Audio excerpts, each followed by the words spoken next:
Hi hello ನಮಸ್ಕಾರ. ನಾನು ಅಭಿಷೇಕ್ ಶೃಂಗೇರಿ. ಇವತ್ತಿನ ಈ ಒಂದು ವಿಶೇಷ ಸಂದರ್ಶನದಲ್ಲಿ ಪ್ರಮುಖವಾಗಿ ಮೇಲ್ಪಾಲ್ ಪ್ರಾಥಮಿಕ ಕೃಷಿ ಪತ್ತಿನ ಸಹಕಾರಿ ಸಂಘದಲ್ಲಿ 2 ಬಾರಿ ನಿರ್ದೇಶಕರಾಗಿ, ಹಾಗೆ ಚಿಕ್ಕಮಗಳೂರು ಜಿಲ್ಲಾ ಸಹಕಾರಿ ಯೂನಿಯನ್ಗೆ 1 ಬಾರಿ ನಿರ್ದೇಶಕರಾಗಿ, 1 ಬಾರಿ ಅಧ್ಯಕ್ಷರಾಗಿ ಸೇವೆ ಸಲ್ಲಿಸಿ ನರಸಿಂಹರಾಜಪುರ ಸಹಕಾರ ಭಾರತೀಯ ಅಧ್ಯಕ್ಷರಾಗಿ, ಚಿಕ್ಕಮಗಳೂರು ಜಿಲ್ಲಾ ಸಹಕಾರ ಭಾರತಿಯಲ್ಲೂ ಕೂಡ ಸಂಘಟನೆಯಲ್ಲಿ ತೋರಿಸಿಕೊಂಡು ಹಲವಾರು ರೀತಿಯಲ್ಲಿ ಸಾಮಾಜಿಕ, ಧಾರ್ಮಿಕ ಹಾಗೂ ರಾಜಕೀಯ ಚಟುವಟಿಕೆ ತೋರಿಸಿಕೊಂಡು ಬಿಜೆಪಿ ಪಕ್ಷದ ಅತ್ಯಂತ ನಿಷ್ಠಾವಂತ ಕಾರ್ಯಕರ್ತರು ಆಗಿರುವಂಥ ಶ್ರೀಯುತ ವಿವೇಕ್ ಕೆ ನಮ್ಮ ಜೊತೆ ಇದ್ದಾರೆ. ವಿವೇಕ್ ಅವರೇ, ಕಾರ್ಯಕ್ರಮಕ್ಕೆ ಆತ್ಮೀಯ ಸ್ವಾಗತ. ನಮಸ್ಕಾರ ಸರ್, ಹೇಗಿದ್ದೀರಾ? ಚೆನ್ನಾಗಿದ್ದೀವಿ. ವಿವೇಕ್ ಅವರೇ, ನಾನು ಒಂದೊಂದು ಹಂತವಾಗಿ ತಗೊಂಡೋಗ್ತೀನಿ. ಅದರಲ್ಲೂ ಮೇಜರ್ ಆಗಿ ಪ್ರಸ್ತುತ ನೀವು ಮೇಲ್ಪಾಲ್ ಪ್ರಾಥಮಿಕ ಕೃಷಿ ಪತ್ತಿನ ಸಹಕಾರಿ ಸಂಘದ ನಿರ್ದೇಶಕರಾಗಿ 2ನೇ ಬಾರಿಗೆ ಸೇವೆಯನ್ನು ಸಲ್ಲಿಸ್ತಾ ಇದ್ದೀರಾ. ಆ ಮೇಲ್ಪಾಲ್ ಸೊಸೈಟಿಯ ಒಬ್ಬರ ಡೈರೆಕ್ಟರ್ ಆಗಿ ನಿಮ್ಮ ಒಂದು ಕಾರ್ಯಚಟುವಟಿಕೆಗಳು ಯಾವ ರೀತಿಯಾಗಿ ನಡೀತಾ ಇದೆ? ನಾವು ಈಗ VSSN ಅಲ್ಲಿ ಮೇಲ್ಪಾಲ್ ಕಾರ್ಯಚಟುವಟಿಕೆ ಆದರೆ ಈಗ ಏನಾಗಿದೆ, ನಮ್ಮಲ್ಲಿ ಒಂದು ರಾಜಕೀಯ ಪ್ರೇರಿತವಾದಂಥ ಒಂದು ಸಂಸ್ಥೆಯಾಗಿ ಹೋಗಿದೆ. ಅದು ಕಾರಣ ಇಷ್ಟೇ, ನಮಗೀಗ ಅದು ಬಹುಮತದ ಕೊರತೆ ಆಗಿದ್ದ ಕಾರಣ ನಮ್ಮ ಚಟುವಟಿಕೆ ಏನು ಮಾಡಲಿಕ್ಕೆ ಆಗ್ತಾ ಇಲ್ಲ. ಯಾಕಂತಂದರೆ ನಮ್ಮ ವಿರೋಧ ಪಕ್ಷದ ಅಧ್ಯಕ್ಷರಾಗಿದ್ದಾರೆ, ಅದರಲ್ಲಿ ಅವ್ರದ್ದೇ ಆದ ಕಾರ್ಯಚಟುವಟಿಕೆ ಅವರಿಗೆ ಬಂದಂತೆ ಮಾಡ್ತಕ್ಕಂಥದ್ದು ಮಾಡ್ತಾ ಇದ್ದಾರೆ. ನಾವು ಈಗ ಬೆರಳೆಣಿಕೆ ಸಂಖ್ಯೆಯ ನಿರ್ದೇಶಕರು ಇರೋದ್ರಿಂದ ನಮ್ಮ ಮಾತಿಗೆ ಬೆಲೆ ಇಲ್ಲದಂತಾಗಿದೆ. ಹಾಗಾಗಿ ನಾವು ಹಿಂದಿನ ಇದರಲ್ಲಿ ಬಹುಮತ ಇದ್ದ ಸಂದರ್ಭದಲ್ಲಿ ನಾವು ಸಾಕಷ್ಟು ಅಭಿವೃದ್ಧಿ ಮಾಡಿದ್ದೇವೆ. ಮೇಲ್ಪಾಲ್ ಬಂಡಿಹೊಳೆಯಲ್ಲಿ ಶಾಖೆಯನ್ನು ನಮ್ಮ ಸ್ವಂತ ಖರ್ಚಿನಲ್ಲಿ ನಿರ್ಮಾಣ ಮಾಡಿ, ಸ್ವಂತ ಬಂಡವಾಳ ಹಾಕಿ ಹೊಸ ಒಂದು ಶಾಖೆಯನ್ನು ಕಟ್ಟಿದ ಒಂದು ನಿದರ್ಶನ ಇದೆ. ಅದರ ಜೊತೆಗೆ ಮೇಲ್ಪಾಲ್ VSSN ಸೊಸೈಟಿಯಲ್ಲಿ ಫರ್ನಿಚರ್ ಇಲ್ಲದ ಸಂದರ್ಭದಲ್ಲಿ ನಾವು ಸ್ವಂತ ಡೊನೇಷನ್ ಕೊಟ್ಟು ಒಳ್ಳೆ ಚೇಂಬರನ್ನು ಮಾಡಿ ಕೊಟ್ಟಿರತಕ್ಕಂಥ ನಿರ್ದೇಶನಗಳಿದೆ. ಆ ಸಂದರ್ಭದಲ್ಲಿ ಒಳ್ಳೆ ಅಭಿವೃದ್ಧಿ ಆಯಿತು. ಈಗ ಈ ಸಂದರ್ಭದಲ್ಲಿ ಈ ಹೊಸ ಬೇರೆ ಅಧ್ಯಕ್ಷರಾದ ಸಂದರ್ಭದಲ್ಲಿ ಅಭಿವೃದ್ಧಿ ನನಗೇನು ಕಂಡುಬರ್ತಾ ಇಲ್ಲ. ಓಕೆ, ಅಂದರೆ 2 ಬಾರಿ ನಿರ್ದೇಶಕರಾಗಿ ನಿಮ್ಮ ಒಂದು ಸೇವೆಗಳು, ಅಂದರೆ ಈಗ ನೀವೀಗ ಸ್ವತಃವಾಗಿ 2 ಬಾರಿ ಈಗ ಮೇಲ್ಪಾಲ್ ಸೊಸೈಟಿಯ ಡೈರೆಕ್ಟರ್ ಆಗಿದ್ದೀರಾ, ನಿಮ್ಮದೇ ಆದ ರೀತಿಯಲ್ಲಿ ಕೊಡುಗೆಯನ್ನು ನೀಡ್ತಾ ಇದ್ದೀರಾ. ನಿಮ್ಮ ಒಂದು ಸೇವೆ ಯಾವ ರೀತಿಯಾಗಿ ನಡೀತಾ ಇದೆ? ನಮ್ಮ ಸೇವೆ ಹೇಗಾಗಿದೆ ಅಂದರೆ, ನಾವು ಆದಷ್ಟು ರೈತರಿಗೆ ನೀವು ನಮ್ಮ ಸೊಸೈಟಿಗೆ ಬನ್ನಿ, ಅಲ್ಲಿಂದ ಬೇಕಾದ ಬೆನಿಫಿಟ್ಗಳನ್ನ ತೆಗೆದುಕೊಳ್ಳಿ, ಅದು ನಿಮ್ಮ ಸದಸ್ಯತ್ವವನ್ನು ತೆಗೆದುಕೊಳ್ಳಿ. ಅದ್ರ ಜೊತೆಗೆ ನಿಮಗೆ ಏನಾದರೂ ಸಮಸ್ಯೆ ಇದ್ದರೆ ನಮ್ಮನ್ನು ನೇರವಾಗಿ ಸಂಪರ್ಕ ಮಾಡಿ, ಏನೇ ಸಮಸ್ಯೆ ಇದ್ದರೆ ನಿಮ್ಮ ಜೊತೆ ಇದ್ದೀವಿ ಅಂತ ಹೇಳಿ ನಾವು ರೈತರಿಗೆ ಮನವರಿಕೆ ಮಾಡಿದ್ರು ಸಹಿತ ಅವರು ಎಲೆಕ್ಷನ್ಗೆ ಮಾತ್ರ ಸೀಮಿತರಾಗಿರ್ತಾರೆ ಹೊರತು ಈಗ ಆಗು ಹೋಗುಗಳಿಗೆ ನಮ್ಮ ಸದಸ್ಯರು ಸಹಕಾರ ಕಡಿಮೆ ಕೊಡ್ತಾ ಇದ್ದಾರೆ. ಓಕೆ ಸರ್, ಅದರ ಜೊತೆಯಲ್ಲಿ 1 ಬಾರಿ ಜಿಲ್ಲಾ ಸಹಕಾರಿ ಯೂನಿಯನ್ ನಿರ್ದೇಶಕರಾಗಿ, ಅಧ್ಯಕ್ಷರಾಗಿಯೂ ಕೂಡ ಚಿಕ್ಕಮಗಳೂರು ಜಿಲ್ಲಾ ಸಹಕಾರಿ ಯೂನಿಯನ್ನ ಅಧ್ಯಕ್ಷರಾಗುವ ಅವಕಾಶ ಕೂಡ ನಿಮಗೆ ಒದಗಿ ಬರುತ್ತೆ. ಆ ಜಿಲ್ಲಾ ಯೂನಿಯನ್ನ ಸಹಕಾರಿ ಯೂನಿಯನ್ನ ನಿರ್ದೇಶಕರಾಗಿ, ಅಧ್ಯಕ್ಷರಾಗಿ ನಿಮ್ಮ ಒಂದು ಕೊಡುಗೆ ಏನು? ನಾನು ಜಿಲ್ಲಾ ಸಹಕಾರ ಯೂನಿಯನ್ ಅಧ್ಯಕ್ಷ ಆದ ಸಂದರ್ಭದಲ್ಲಿ ತುಂಬ ಸಂತೋಷದಿಂದ ಮತ್ತು ತುಂಬ ಅಭಿವೃದ್ಧಿಯಲ್ಲಿ ಕೆಲಸ ಮಾಡೋಕ್ಕೆ ನಾನು ಸಂತೋಷಪಟ್ಟು ಕೆಲಸನ ಮಾಡಿದ್ದೇನೆ. ಅಲ್ಲಿ ಸಹಕಾರ ಯೂನಿಯನ್ನಲ್ಲಿ ಅತ್ಯುತ್ತಮ ಜಿಲ್ಲಾ ಸಹಕಾರ ಯೂನಿಯನ್ ಎಂಬ ಪ್ರಶಸ್ತಿ ಬಂದಿತ್ತು, ರಾಜ್ಯ ಮಟ್ಟದ ನನ್ನ ಅವಧಿಯಲ್ಲಿ ಅತ್ಯುತ್ತಮ ಜಿಲ್ಲಾ ಸಹಕಾರ ಯೂನಿಯನ್ ಎಂಬ ಪ್ರಶಸ್ತಿ, ರಾಜ್ಯ ಮಟ್ಟದ ಪ್ರಶಸ್ತಿ ಸಿಕ್ಕಿತ್ತು. ಅದು ನನಗೆ ಸಂತೋಷ ತಂದಿತ್ತು. ನಮ್ಮ ತುಂಬ ಅಭಿವೃದ್ಧಿ ಇದೆ. ಸಹಕಾರ ಸಪ್ತಾಹ ಈ ಮೇಲ್ಪಾಲಿನಲ್ಲಿ ಮಾಡಿದ್ದು ನಾವು. ಆ ಸಂದರ್ಭದಲ್ಲಿ ಅಧ್ಯಕ್ಷರಾದ ಸಂದರ್ಭದಲ್ಲಿ ಮೇಲ್ಪಾಲ್ ಸೊಸೈಟಿಯಲ್ಲಿ ಅತ್ಯುತ್ತಮ ಮೇಲ್ಪಾಲ್ ಸೊಸೈಟಿ ಎಂಬ ಜಿಲ್ಲಾ ಮಟ್ಟದ ಅತ್ಯುತ್ತಮ ಸೊಸೈಟಿ ಎಂಬ ಪ್ರಶಸ್ತಿ ತರಲಿಕ್ಕೆ ನಾವು ಸಹಕಾರವನ್ನು ಮಾಡಿದ್ವಿ. ಅದು ನಮ್ಮದು ಸಹಕಾರನೂ ಇತ್ತು ಕೂಡ ಆ ಸಂದರ್ಭದಲ್ಲಿ. ಓಕೆ, ಅಂದರೆ ಈಗ ನಿಮ್ಮ ನೀವು ಅಧ್ಯಕ್ಷರಾದ ಸಂದರ್ಭದಲ್ಲಿ ಆ ಒಂದು ಉತ್ತಮ ಸಹಕಾರಿ ಯೂನಿಯನ್ ಪ್ರಶಸ್ತಿ ಕೂಡ ಬಂತು ಅನ್ನೋ ಮಾತನ್ನು ಹೇಳಿದ್ರಿ. ಆ ಸಂದರ್ಭದಲ್ಲಿ ಹೇಗಿತ್ತು? ಅಲ್ಲಿಂದ ವಾತಾವರಣ ಯಾವ ರೀತಿಯಾಗಿತ್ತು? ವಾತಾವರಣ ತುಂಬ ಚೆನ್ನಾಗೇ ಇತ್ತು. ನಮ್ಮ ಎಲ್ಲ ನಿರ್ದೇಶಕ ಮಿತ್ರರು ಸಹಕಾರ ಕೊಡ್ತಾ ಇದ್ರು. ಯಾವುದೇ ಕೆಲಸನ ಮಾಡೋಣ ಅಂತ ಹೇಳಿ ಹುರಿದುಂಬಿಸ್ತಾ ಇದ್ರು. ಅದರಲ್ಲಿ ನಾನು ಕಿರಿಯ ಅಧ್ಯಕ್ಷರಾದ ಸಂದರ್ಭ, ಎಲ್ಲರೂ ಸೀನಿಯರು ಇದ್ದರು. ತುಂಬ ವರ್ಷ ಅಧ್ಯಕ್ಷರಾದ ಸಂದರ್ಭದಲ್ಲಿ ನನಗೆ ಚಿಕ್ಕ ವಯಸ್ಸಿನಲ್ಲಿ ಸಿಕ್ಕಿದ್ದು ಅದು ನನ್ನ ಒಂದು ಭಾಗ್ಯ. ಯಾಕಂತಂದರೆ ನನಗೆ ತುಂಬ ಸೀನಿಯರು ಎಲ್ಲ ಪಕ್ಷದವರು ಇದ್ದರು. ಅದು ನನಗೆ ಸಹಕಾರ ಕೊಡ್ತಾಯಿದ್ರು. ನೀವು ಮಾಡಿ, ಚೆನ್ನಾಗಿ ಮಾಡ್ತಾಯಿದ್ದೀರಾ, ನೀವು ಕಿರಿಯರಾದರೂ ಕೂಡ ನಿಮ್ಮ ಆಸಕ್ತಿ ಚೆನ್ನಾಗಿದೆ, ನೀವು ಮಾಡಬೇಕು, ಯೂನಿಯನ್ನ ಮುಂದೆ ತರಬೇಕು. ಹೊಸ ಬಿಲ್ಡಿಂಗ್ ಆಗಿದ್ದ ಸಂದರ್ಭದಲ್ಲೂ ಕೂಡ ನಾವು ಜಿಲ್ಲಾ ಮಟ್ಟದಲ್ಲಿ ಇಡೀ ಜಿಲ್ಲೆಯನ್ನು ಸುತ್ತಾಡಿ ಸಹಕಾರ ಸಪ್ತಾಹದಲ್ಲಿ ನಾನು 2 ಬಾರಿ ಸಹಕಾರ ಸಪ್ತಾಹವನ್ನು ನೆರವೇರಿಸಿಕೊಟ್ಟದ್ದು ನನಗೆ ಸಂತೋಷ ತಂದಿದೆ.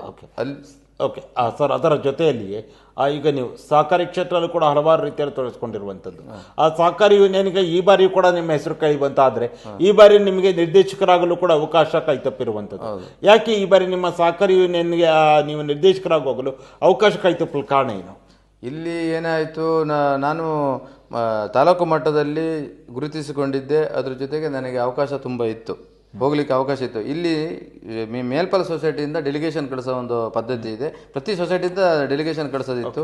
ಅದನ್ನು ನನಗೆ ನಮ್ಮ ಸೊಸೈಟಿ ನಿರ್ದೇಶಕ ಮಿತ್ರರು ಸಹಕಾರ ಮಾಡದ ಕಾರಣ ನನಗೆ ಹೋಗ್ಲಿಕ್ಕೆ ಅವಕಾಶ ಕೈತಪ್ಪಿದೆ ಅಂತ ಹೇಳ್ತೇನೆ ನಾನು. ಓಕೆ, ಅಂದರೆ ಇಲ್ಲಿ ಮೇಲ್ಪಾಲ್ ಸೊಸೈಟಿಯಲ್ಲಿ ನಿಮಗೆ ಅವಕಾಶ ಸಿಕ್ಕಿರಲಿಲ್ಲ. Okay, done sir. ಅದರ ಜೊತೆಯಲ್ಲಿ ಪ್ರಸ್ತುತ ನೀವು ಸಹಕಾರ ಭಾರತೀಯ ಏನು ನರಸಿಂಹರಾಜಪುರ ತಾಲೂಕಿನ ಅಧ್ಯಕ್ಷರಾಗಿದ್ದೀರಾ. ಸಹಕಾರ ಭಾರತೀಯ ಅಧ್ಯಕ್ಷರಾಗಿ ಈ ಒಂದು ಸಹಕಾರಿ ಕ್ಷೇತ್ರ ಚುನಾವಣೆಗಳಲ್ಲಿ ನಿಮ್ಮ ಒಂದು ಸಂಘಟನೆ ಆಗಿರ್ಬೋದು, ನಿಮ್ಮ ಒಂದು ಹೋರಾಟಗಳು ಯಾವ ರೀತಿಯಾಗಿ ನಡೀತಾ ಇದೆ? ಸಹಕಾರಿ ಭಾರತೀಯ ಕ್ಷೇತ್ರದಲ್ಲಿ ಅಂತ ಹೇಳಿದರೆ, ನಾನು 25 ವರ್ಷದಿಂದ ನಾನು ವಿಶ್ವ ಹಿಂದೂ ಪರಿಷತ್ತು ಮತ್ತು ಬೈಠಕ್ಗಳಲ್ಲಿ ತುಂಬ ನಾನು ಬೈಠಕ್ಗಳನ್ನ ಮಾಡ್ತಿದ್ದೆ. RSSನ ಒಂದು ಪದಗಣದಲ್ಲಿದೆ. ಯಾವುದೇ ತರಬೇತಿಗಳು, ಶಿಬಿರಗಳು, ನಂತರ ಇದು ಬರುತ್ತೆ, ಅದೇನು ಹೇಳ್ತಾರೆ, ಟ್ರೈನಿಂಗ್ಗಳು, ತರಬೇತಿ ಟ್ರೈನಿಂಗ್ಗಳು, ಶಿಬಿರಗಳು, ಅದಕ್ಕೆ ನಾನು ಎಲ್ಲ ಒಂದು ಕಾರ್ಯಕ್ರಮಗಳನ್ನು ಭಾಗವಹಿಸ್ತಿದ್ದೆ ನಾನು. ಓಕೆ, ಹಾಂ. ಓಕೆ, ಅಂದರೆ ಈ ಒಂದು ಸಹಕಾರ ಭಾರತೀಯ ಅಂತ ಬಂದಾಗ ಸಹಕಾರಿ ಕ್ಷೇತ್ರದ ಕುರಿತಾಗಿ ಹೆಚ್ಚಿನದಾಗಿ ನೀವು ಮಾಡ್ತೀರಾ. ಸಂಪೂರ್ಣವಾಗಿ ಸಹಕಾರಿ ಕ್ಷೇತ್ರದ ಇರುವಂಥದ್ದು. ಈ ಬಾರಿ ನಡೆದಂಥ ಫ್ಯಾಕ್ಸ್ನ ಚುನಾವಣೆಗಳಲ್ಲಿ ಬಹುತೇಕ ನರಸಿಂಹರಾಜಪುರ ತಾಲೂಕಲ್ಲಿ ನಿಮ್ಮ BJP ಬೆಂಬಲಿತ ಸಹಕಾರ ಭಾರತೀಯ ಏನಿದೆ, ನೀವು ಕೂಡ ಗೆಲುವನ್ನು ಕಂಡಿರುವಂಥದ್ದು. ಎಷ್ಟು ಖುಷಿ ಆಗ್ತಾ ಇದೆ? ತುಂಬ ಖುಷಿಯಾಗಿದೆ. ಸಹಕಾರಿ ಕ್ಷೇತ್ರ ಸಹಕಾರ ಭಾರತಿ ಇನ್ನೂ ಹೆಚ್ಚಿನ ಈಗೊಂದು ದಾಪುಗಾಲು ಇಡ್ತಾ ಇದೆ. ನಮ್ಮ ರಾಜ್ಯದಲ್ಲಿ ಸಹಕಾರ ಭಾರತಿ ತುಂಬ ಚೆನ್ನಾಗಿ ನಡೀತಾ ಇದೆ. ಇನ್ನೂ ಅದು ಹೆಚ್ಚು ಹೆಚ್ಚು ಬೆಳಿಬೇಕು. ಯಾಕಂತಂದರೆ ಅದು ರಾಜಕೀಯ ಪಕ್ಷದ ಒಳಗಡೆ ಸೇರಿದ್ರಿಂದ ಸ್ವಲ್ಪ ಅದಕ್ಕೆ ನಮ್ಮ ರಾಜಕೀಯ ಪಕ್ಷಗಳು ಅದಕ್ಕೆ ಸಪೋರ್ಟ್ ಕೊಡಬೇಕು. ಹಾಗಾಗಿ ಅದು ಸಪೋರ್ಟ್ ಕೊಟ್ಟರೆ ನಮ್ಮ ಸಹಕಾರ ಭಾರತಿ ಇನ್ನೂ ಹೆಚ್ಚಿನ ಸದಸ್ಯರು ಗೆಲ್ಲಕ್ಕೆ ಸಹಕಾರಿ ಆಗ್ತದೆ. ಅದರ ಜೊತೆಯಲ್ಲಿ ನಿಮ್ಮ ತಾಲೂಕು ಜವಾಬ್ದಾರಿಯ ಜೊತೆಗೆ ಜಿಲ್ಲಾ ಜವಾಬ್ದಾರಿಯೂ ಕೂಡ ಇರುವಂಥ ಜಿಲ್ಲೆಯ ಸಂಘಟನೆ ಜವಾಬ್ದಾರಿಯನ್ನು ಕೂಡ ಮಾಡ್ತಾ ಇದ್ದೀರಾ. ಸಹಕಾರ ಭಾರತಿಯಲ್ಲಿ ಸಹಕಾರ ಭಾರತೀಯ ಜಿಲ್ಲಾ ಜವಾಬ್ದಾರಿಯನ್ನು ಯಾವ ರೀತಿಯಾಗಿ ನಿರ್ವಹಿಸ್ತಾ ಇದ್ದೀರಾ? ಈಗ ಹೊಸದಾಗಿ ಸದಸ್ಯರ ಸೇರ್ಪಡೆ, ಸದಸ್ಯತ್ವ ಮತ್ತು ಹೋರಾಟದ ರೂಪುರೇಷೆಗಳು, ತರಬೇತಿಗಳು, ಶಿಬಿರಗಳು ಮತ್ತು ಬೈಠಕ್ಗಳು ಹೇಗೆ ಮಾಡಬೇಕು ಅಂತ ಹೇಳಿ ಜಿಲ್ಲಾ ಮಟ್ಟದಲ್ಲಿ ಇದಾಗ್ತಾ ಇದೆ. ಈ ಬಾರಿ 100ನೇ ವರ್ಷದ ಸಂಭ್ರಮ ಸಹಕಾರ ಭಾರತೀಯ ಇದರೊಳಗೆ ಸಹಕಾರಿ ಕ್ಷೇತ್ರದಲ್ಲಿ 100ನೇ ವರ್ಷ ಈ ವರ್ಷ ವಿಜೃಂಭಣೆಯಿಂದ ನಡೆಸಬೇಕು ಅಂತೇಳಿ ಕಾರ್ಯಕ್ರಮ ರೂಪುರೇಷೆ ನಡೆದೇ ಇದೆ. ಅದು ರಾಜ್ಯ ಮಟ್ಟದಲ್ಲಿ ಕಾರ್ಯಕ್ರಮ ನಡೀತದೆ. ಆ ರಾಜ್ಯ ಮಟ್ಟದ ಕಾರ್ಯಕ್ರಮದಲ್ಲಿ ನಾವು ಭಾಗವಹಿಸಲಿದ್ದೇವೆ.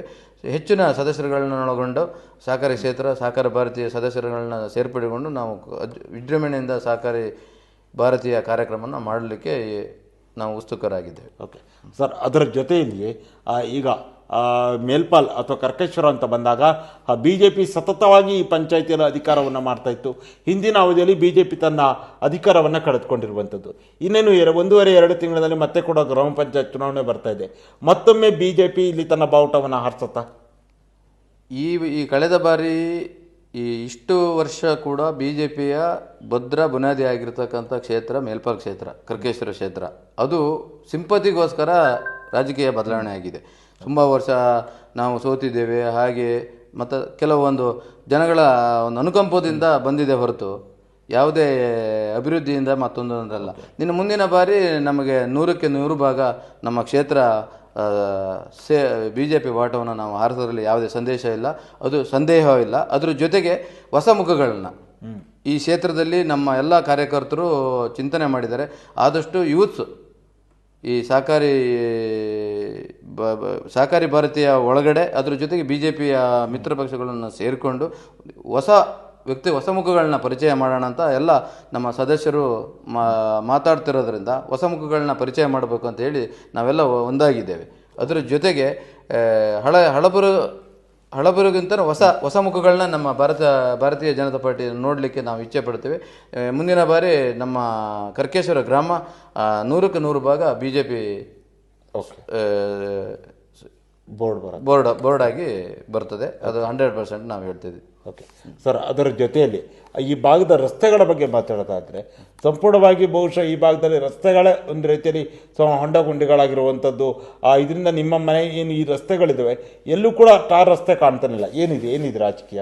ಇದು ರಾಜಕೀಯ ಏನು ಅಂತ ಹೇಳಿದರೆ, ಇಲ್ಲಿ ರಸ್ತೆ ಒಂದೇ ಸಾಕು ನಮ್ಮ ಪಕ್ಷ ವಿನ್ ಆಗಲಿಕ್ಕೆ. ನಮ್ಮ ಜೀವರಾಜರಿದ್ದ ಸಂದರ್ಭದಲ್ಲಿ ರಸ್ತೆಗಳು ಅಭಿವೃದ್ಧಿ ಆಗಿದ್ದು ನೋಡಿದರೆ ಈಗ ಈಗ 5 ವರ್ಷದಿಂದ ಈಚೆಗೆ ಎಷ್ಟು ಅಭಿವೃದ್ಧಿ ಆಗಿದೆ, ರಸ್ತೆಗಳೇನಾಗಿದೆ, ಗುಂಡೆಗಳು ಏನು ಮುಚ್ಚಿದೆ, ಯಾರು ಈಗ ಸ್ವಂತ ಯಾವುದೇ ರಸ್ತೆಗಳು ನಮ್ಮ ಗ್ರಾಮದಲ್ಲಿ ಕರ್ಕೇಶ್ವರ ಗ್ರಾಮದಲ್ಲಿ ಸುಮಾರು ರಸ್ತೆಗಳಿದ್ದಾವೆ, ಯಾವ ರಸ್ತೆಗೂ ಕೂಡ ಗುಂಡಿ ಮುಚ್ಚಿದೆ, ಅದು ಯಾವುದೇ ಪೇಷೆಂಟ್ಗಳು ಸಹಿತ ದಾರಿಯಲ್ಲಿ ಹೋಗದಂಥ ಪರಿಸ್ಥಿತಿ ನಿರ್ಮಾಣ ಆಗಿದೆ. ಅದರ ಜೊತೆಗೆ ಅಭಿವೃದ್ಧಿ ಶೂನ್ಯಗೊಂಡಿದೆ. ಯಾಕಂತಂದರೆ ಯಾವುದೇ ರಸ್ತೆ ಹಳ್ಳಿಗಾಡು ಪ್ರದೇಶ ಇದು, ಹಳ್ಳಿಗಾಡಿನಲ್ಲಿ ಒಂದು ಆಂಬ್ಯುಲೆನ್ಸ್ ಬರಬೇಕಂತ ಹೇಳಿದರೆ ಯಾವುದಾದ್ರೂ ಅದು ಸಹಿತ ಬರದ ಪರಿಸ್ಥಿತಿಯಲ್ಲಿ ನಿರ್ಮಾಣ ಆಗಿದೆ. ಕಾರಣ ಯಾವುದಾದ್ರೂ ಪ್ರೆಗ್ನೆನ್ಸಿ ಇದ್ದ ಮಹಿಳೆಯರನ್ನೆಲ್ಲರೂ ಆಂಬ್ಯುಲೆನ್ಸಲ್ಲಿ ಕಳಿಸಿದರೆ ದಾರಿಯಲ್ಲೇ ಡೆಲಿವರಿ ಆಗತಕ್ಕಂಥ ಸಿಚುವೇಶನ್ನು ಈ ಗ್ರಾಮದಲ್ಲಿದೆ. ಹಾಗೆ ಅಭಿವೃದ್ಧಿ ಕುಂಠಿತಗೊಂಡಿದೆ. ಹಾಗಾಗಿ ಮುಂಬರುವ ಜನ ಅದಕ್ಕೆ ತಕ್ಕ ಉತ್ತರವನ್ನು ಕೊಡಲು ರೆಡಿಯಾಗಿದ್ದಾರೆ. ಓಕೆ, ಅದರ ಜೊತೆಲಿ ವಿವೇಕ್ ಅವರೇ, ಇನ್ನೇನು ಕೆಲವೇ ದಿನಗಳ ಜಿಲ್ಲಾ ಪಂಚಾಯತ್ ಚುನಾವಣೆ ಬರುತ್ತೆ ಅನ್ನೋ ಮಾತು ಕೂಡ ಇದೆ.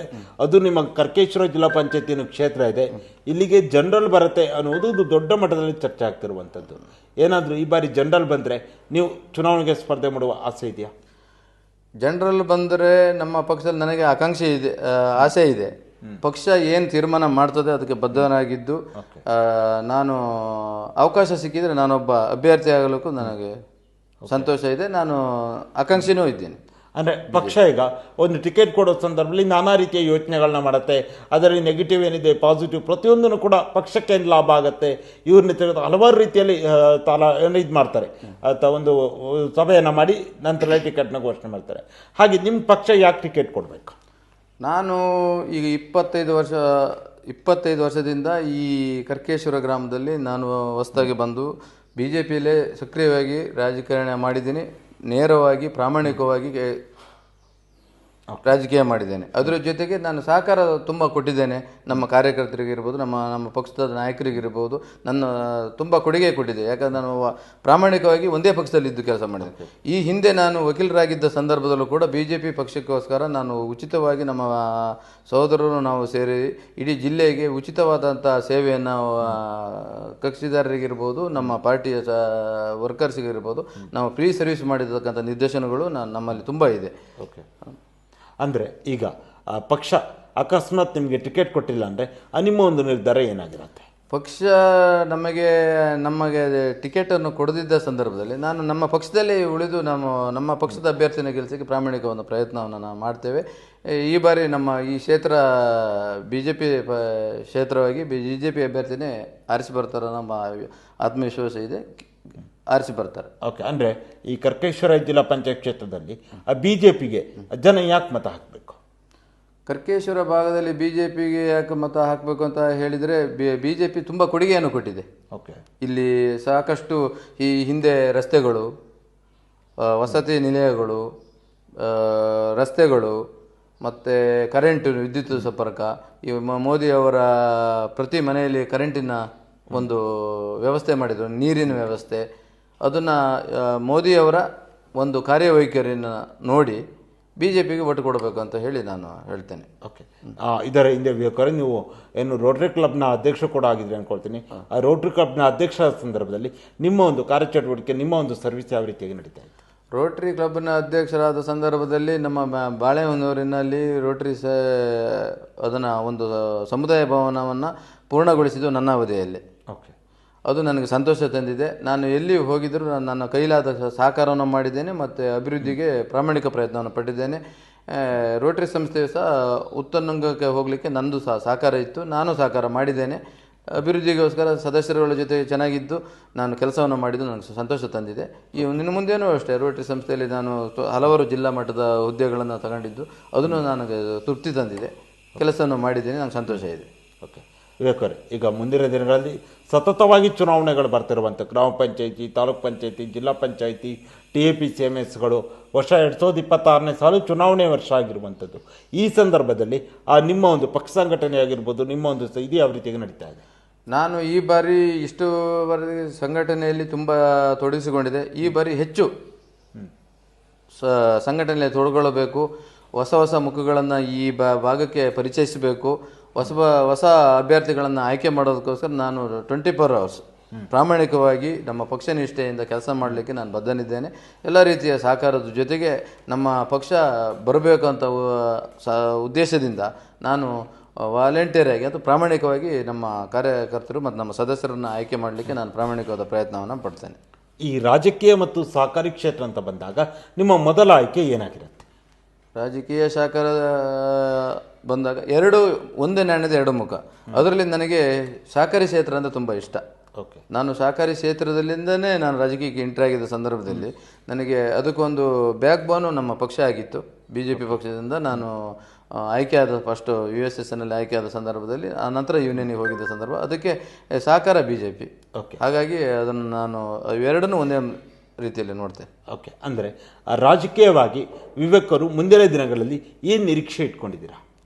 ನಾನು ರಾಜಕೀಯವಾಗಿ ಮುಂದಿನ ದಿನಗಳಲ್ಲಿ ನಾನು ಜಿಲ್ಲಾ ಪಂಚಾಯತಿ ಎಲ್ಲಾದರೂ ಟಿಕೆಟ್ ನನಗೇನಾದರೂ ಲಭಿಸಿದರೆ ನಾನು ರಾಜಕೀಯಕ್ಕೆ ನಿಂತ್ಬಿಟ್ಟು ವಿನ್ನಾಗಿ ನಾನು ಈ ಕ್ಷೇತ್ರದ ಜನಗಳ ಅಭಿವೃದ್ಧಿ ಮಾಡಲಿಕ್ಕೆ ನಾನು ಪ್ರಾಮಾಣಿಕ ಪ್ರಯತ್ನ ಮಾಡಲಿಕ್ಕೆ ನಾನು ಉತ್ಸುಕನಾಗಿದ್ದೇನೆ. ಕೆಲಸ ಮಾಡಬೇಕು ಅಂತ ನಾನು ಚಿಂತನೆ ಇದ್ದೇನೆ. ನಾನು ಯಾವುದೇ ನಮ್ಮ ಪಕ್ಷದಿಂದ ಆಗಿರ್ಬೋದು, ಯಾವುದೇ ಇದರಲ್ಲಿ ನಾನು ಪ್ರತಿಫಲಾಪೇಕ್ಷೆ ಇಲ್ಲದೆ ಪ್ರಾಮಾಣಿಕವಾಗಿ ಕೆಲಸ ಮಾಡಲಿಕ್ಕೆ ನಾನು ಸಿದ್ಧನಿದ್ದೇನೆ. ನಾನು ಯಾವುದೇ ಆಕಾಂಕ್ಷೆಗಳಿಗೆ ಬಗ್ಗದೆ ಸ್ವಂತ ನಾನು ಸೇವೆ ಮಾಡಲಿಕ್ಕೆ ನಾನು ಸಿದ್ಧನಿದ್ದೇನೆ. ಪಕ್ಷ ಗುರುತಿಸಿ ನನಗೆ ಕೊಟ್ಟರೆ ನಾನೊಬ್ಬ ಆಕಾಂಕ್ಷಿ ಇದ್ದೇನೆ ಅಂತ ಹೇಳೋಕ್ಕೆ ಸಂತೋಷ. ವಿವೇಕರೇ, ಕೊನೆಯದಾಗಿ ನಿಮ್ಮ ಒಂದು ಪಕ್ಷ ಸಂಘಟನೆ ಹಾಗೂ ಬೇರೆ ಬೇರೆ ಚುನಾವಣೆ, ಸಹಕಾರಿ ಕ್ಷೇತ್ರ ಚುನಾವಣೆ ಗೆದ್ದಿರೋ ವಿಚಾರ, ಎಲ್ಲ ವಿಚಾರಗಳು, ಹಾಗೆ ಮುಂದೆ ಬರ್ತಿರುವಂಥ ಎಲ್ಲ ಕಾರ್ಯಕ್ರಮಗಳು, ಎಲ್ಲ ವಿಚಾರಗಳ ಕುರಿತು ಕೊನೆಯದಾಗಿ ಏನು ಹೇಳಕ್ಕೆ ಬಯಸ್ತೀರಾ? ಸಹಕಾರಿ ಕ್ಷೇತ್ರದಲ್ಲಿ ಇನ್ನೂ ಈಗ ಹೊಸ ಹೊಸ ಮುಖಗಳು ನಾನು ಮೊದಲೇ ಹೇಳಿದ ಹಾಗೆ, ಯಾವುದೇ ನಾವೀಗ ಒಬ್ಬ ವ್ಯಕ್ತಿ, ರಾಜಕಾರಣಿ ಆಗಲಿ, ಯಾರೋ ಒಬ್ಬ ವ್ಯಕ್ತಿ ಒಬ್ಬನೇ ಬೆಳೆದ್ರೆ ಅದಕ್ಕೆ ಅವನು ರಾಜಕಾರಣಿ ಅಥವಾ ನಾಯಕ ಅಂತ ಹೇಳೋದಿಲ್ಲ. ಅದಕ್ಕೆ 4 ಜನ ಒಬ್ಬ ವ್ಯಕ್ತಿಗಳನ್ನ ಬೆಳೆಸಿದರೆ ಅವರೊಬ್ಬ ನಾಯಕರಾಗ್ತಾರೆ. ಹಾಗಾಗಿ ನಾವು ಏನು ಹೇಳ್ತಾ ಇದ್ದೀವಿ ಅಂತ ಹೇಳಿದರೆ, ಹೊಸ ವ್ಯಕ್ತಿಗಳು ಬರಬೇಕು. ಹೊಸ ಟೇಸ್ಟ್ ಡಿಫ್ರೆಂಟ್ ಆಗಿರ್ತದೆ. ಹೊಸ ಯೋಚನೆಗಳು ಚಿಂತನೆ ಇದೆ. ಅಭಿವೃದ್ಧಿಗೆ ಪೂರಕವಾಗಿ ಹೊಸ ವ್ಯಕ್ತಿಗಳು ಏನಾದರೂ ನಮ್ಮ ಕ್ಷೇತ್ರಕ್ಕೆ ಬಂದರೆ ಒಳ್ಳೆಯ ಅಭಿವೃದ್ಧಿ ಆಗ್ತದೆ ಅಂತ ನಮ್ಮ ಭಾವನೆ. ಅದನ್ನು ಹೊಸ ಮುಖಗಳನ್ನು ತರೋದಕ್ಕೆ ನಾವು ಆದಷ್ಟು ಪ್ರಾಮಾಣಿಕ ಪ್ರಯತ್ನ ಪಡ್ತಾ ಇದ್ದೀವಿ. ಹೊಸ ಮುಖಗಳು ನಿನ್ನ ಮುಂದೆ ನಮ್ಮ ಗ್ರಾಮದಲ್ಲಿ ಬರ್ತವೆ ಅಂತ ಹೇಳಿ ನನಗೆ. ಓಕೆ. ವಿವೇಕರೇ, ಇದುವರೆಗೂ ಒಂದು ಸಂದರ್ಶನ ಭಾಗವಹಿಸಿ ನೀವು 2 ಬಾರಿ ಮೇಲ್ಪಾಲ್ ಸೊಸೈಟಿಯ ಡೈರೆಕ್ಟರ್ ಆದ ವಿಚಾರ, ಯೂನಿಯನ್ನ ನಿರ್ದೇಶಕರಾಗಿ, ಅಧ್ಯಕ್ಷರಾಗಿ ನಿಮ್ಮ ಒಂದು ಸೇವೆ, ನಿಮ್ಮ ಅವಧಿಯಲ್ಲಿ ಬಂದಂಥ ಒಂದು ಪ್ರಶಸ್ತಿ ಆಗಿರ್ಬೋದು, ಜೊತೆಯಲ್ಲಿ ಹಲವಾರು ಈಗ ಸಾಮಾಜಿಕ ಧಾರ್ಮಿಕ ಚಟುವಟಿಕೆಗಳಾಗಿರ್ಬೋದು, ರೋಟರಿ ಕ್ಲಬ್ಬಲ್ಲಿ ನೀವು ಅಧ್ಯಕ್ಷರಾಗಿ ನೀವು ಮಾಡಿದಂಥ ಒಂದು ಸೇವೆ, ಜೊತೆಯಲ್ಲಿ ಸಹಕಾರ ಭಾರತಿಯಲ್ಲಿ ನೀವು ಯಾವ ರೀತಿಯಾದ ಒಂದು ಸಂಘಟನೆಯನ್ನು ಮಾಡ್ತಾ ಇದ್ದೀರಾ, ತಾಲೂಕು ಜವಾಬ್ದಾರಿ ಹಾಗೂ ಜಿಲ್ಲಾ ಜವಾಬ್ದಾರಿಯನ್ನು ಯಾವ ರೀತಿಯಾಗಿ ನಿರ್ವಹಿಸ್ತಾ ಇದ್ದೀರಾ, ಮುಂದೆ ಬರ್ತಿರುವಂಥ ಜಿಲ್ಲಾ ಪಂಚಾಯತಿ, ಸ್ಥಳೀಯ ಸಂಸ್ಥೆಗಳ ಚುನಾವಣೆ, ಎಲ್ಲ ವಿಚಾರಗಳ ಕುರಿತಾಗಿ ಸುದೀರ್ಘವಾದ ಚರ್ಚೆಯಲ್ಲಿ ಭಾಗವಹಿಸಿದ್ದಕ್ಕಾಗಿ ನಮ್ಮ ಸೇರಿ ಸಮಾಚಾರ ತಂಡದ ವತಿಯಿಂದ ನಿಮಗೆ ಹೃತ್ಪೂರ್ವಕ ಧನ್ಯವಾದಗಳು. ನಮಸ್ಕಾರ. ನಿಮಗೂ ಸಹ ಧನ್ಯವಾದಗಳು. ನೋಡಿದ್ರಲ್ಲ ವೀಕ್ಷಕರೇ, ಇದು ಜಿಲ್ಲಾ ಸಹಕಾರಿ ಯೂನಿಯನ್ನ ಮಾಜಿ ಅಧ್ಯಕ್ಷರು, ಮೇಲ್ಪಾಲ್ ಪ್ರಾಥಮಿಕ ಕೃಷಿ ಪತ್ತಿನ ಸಹಕಾರಿ ಸಂಘದ ನಿರ್ದೇಶಕರು, ಸಹಕಾರ ಭಾರತಿ ನರಸಿಂಹರಾಜಪುರ ತಾಲೂಕಿನ ಅಧ್ಯಕ್ಷರು ಹಾಗೂ ರೋಟರಿ ಕ್ಲಬ್ನ ಮಾಜಿ ಅಧ್ಯಕ್ಷರು ಆಗಿರುವಂತಹ ಶ್ರೀಯುತ ವಿವೇಕ್ ಕೆ ಅವರ ಜೊತೆಗಿನ ವಿಶೇಷ ಸಂದರ್ಶನ. ಮುಂದಿನ ವಾರ ಇನ್ನೊಬ್ಬ ವಿಶೇಷ ಅತಿಥಿಯ ಜೊತೆ ನಿಮ್ಮ ಮುಂದೆ ಬರುತ್ತೇನೆ. ನಮಸ್ಕಾರ.